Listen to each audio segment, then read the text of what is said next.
Método OLLI, o que é? O de observação, L de limpeza, H de harmonização e I de intenção. Vamos destrinchar o que a gente faz em cada uma dessas etapas, tá? Primeira etapa do método OLLI, observação. A gente observa e identifica as situações que podem estar prejudicando as energias do espaço que a gente está harmonizando. Então, por exemplo, a gente olha se naquele espaço tem bloqueios, tá? Então, tudo que eu preciso me desviar. Ah, tem um rack grande. Aí eu tenho que me desviar dele para passar pelo corredor. Tem o sofá e tem uma mesinha de centro. Aí eu preciso me apertar para conseguir sentar no sofá porque a mesinha é muito grande. Tem a minha cama, só que ela fica bem encostadinha na parede, eu não consigo acessar aquela lateral. Ou tem uma gaveta, para eu abrir a gaveta, eu preciso dar um jeitinho, né? Empurrar ela para cá, uma janela para abrir, tem que puxar ela assim, ó, porque ela não abre. Tudo isso que a gente precisa dar um jeitinho, se espremer, que a gente não consegue facilmente pegar, é considerado um bloqueio. E isso começa a bloquear a nossa vida. Então a gente precisa, primeira coisa, observar se a gente tem isso na sua casa. Isso vai bloqueando a nossa vida e isso vai reverberando nas diferentes áreas da nossa vida. Manutenções também, tá? As manutenções são o quê? Coisas descascadas, coisas mofadas, coisas quebradas, principalmente, né? Tudo isso vai trazendo energia negativa para nossa casa. Equilíbrio dos elementos na decoração. Então, no Feng Shui, a gente trabalha muito com os elementos da natureza: fogo, terra, madeira, metal e água. E aí cada objeto representa um elemento, tá? Então, por exemplo, se a gente for olhar aqui no meu, aqui atrás de mim, né? Eu tenho a parede preta, a cor preta representa o elemento água.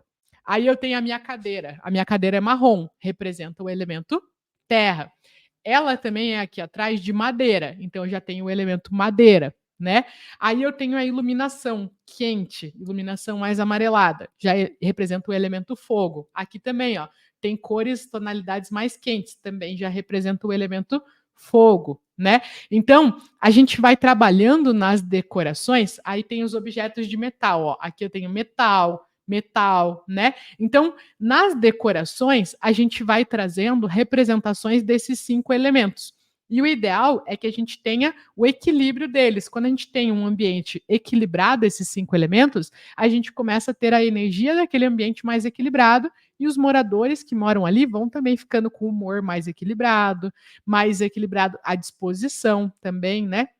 Então, são coisas que a gente observa também, tá? Mensagens que os objetos nos passam. Então, às vezes, você tem, né, por exemplo, eu tenho aqui atrás de mim troféus. Então, esses troféus, eles me passam uma mensagem de que eu sou capaz, que eu sou merecedora, que eu consegui conquistar grandes coisas, né?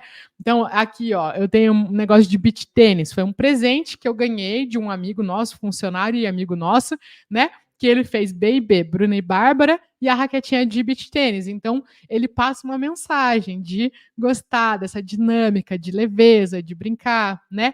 Aqui eu tenho um porta-retrato do dia que eu fui pedido em casamento. Então, é algo que me traz um bom sentimento também, né? Então, todas as coisas nos trazem uma mensagem que pode ser positiva ou negativa. Por exemplo, eu poderia ter aqui esse aqui poderia, por exemplo, ser um troféu de segundo lugar do beach tênis.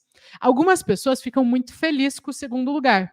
Outras pessoas ficam muito frustradas. Meu Deus, eu perdi e tal. Então eu poderia ter um troféu de segundo lugar, só que não faz eu me sentir campeã, que faz eu me sentir derrotada.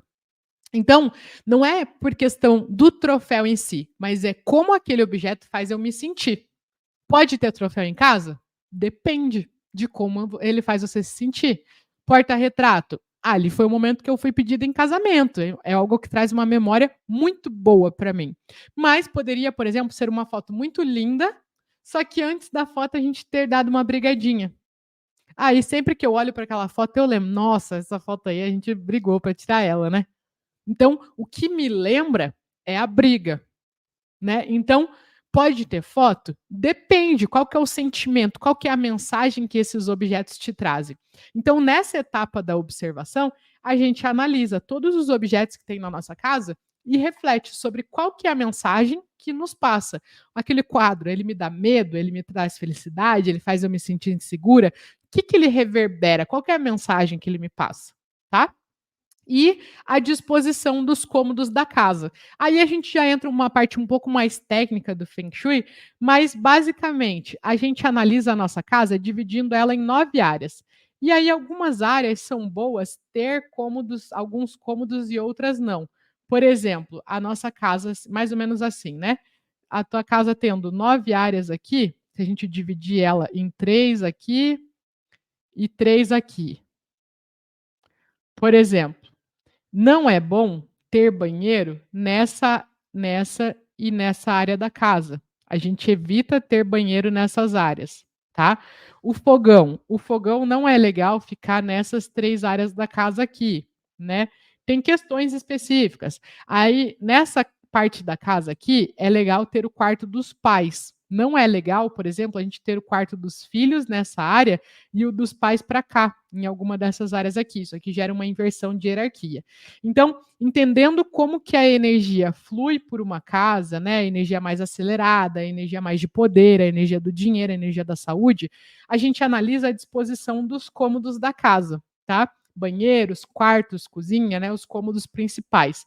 Se a gente vai construir uma casa, é legal a gente já construir ela de acordo com a maneira com que a energia flui. Agora, Bruna, se a minha casa já está construída e eu tenho um cômodo numa área ruim, aí a gente pode corrigir isso com o Feng Shui. Não precisa reformar a casa, tá? A gente consegue ajustar a energia usando, às vezes, um cristal, um espelho, né? É, as ferramentas, né? Objetos que ajustam a energia. Então, a gente consegue ajustar isso, mas quando a gente vai observar se a energia da nossa casa está ajudando ou prejudicando um espaço, né?